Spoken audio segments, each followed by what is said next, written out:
a lot of the analyses that we propose in the book aren't new. There's actually very little that's new in the book outside of the framework that we use to connect these analyses together.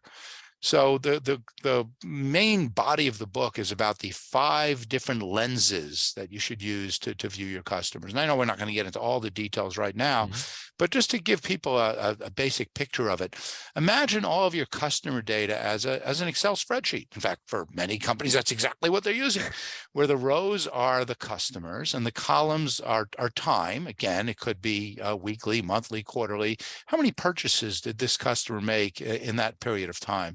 That's kind of the core data structure. And first, that alone is kind of interesting, and I want listeners to be comfortable with that and to be doing that sort of thing.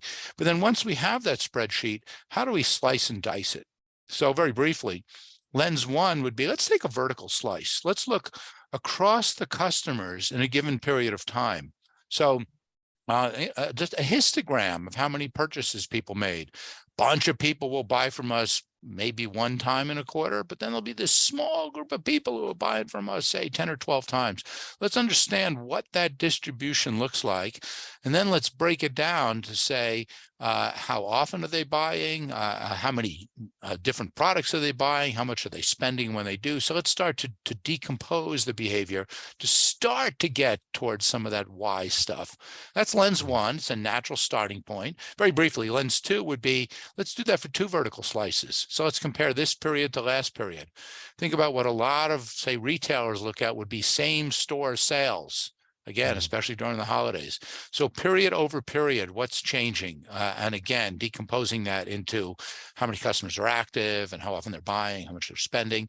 And then we start taking horizontal slices. So let's take a chunk of customers acquired at a given point in time, a cohort, and see what are they doing over time. So how is their collective purchasing evolving, often slowing down? That's lens 3. That's my favorite. Lens 4 would be, let's compare one cohort to another. And then lens 5 is, let's bring all of it together, the vertical and horizontal slices, to get a complete but systematic look at the entire customer base.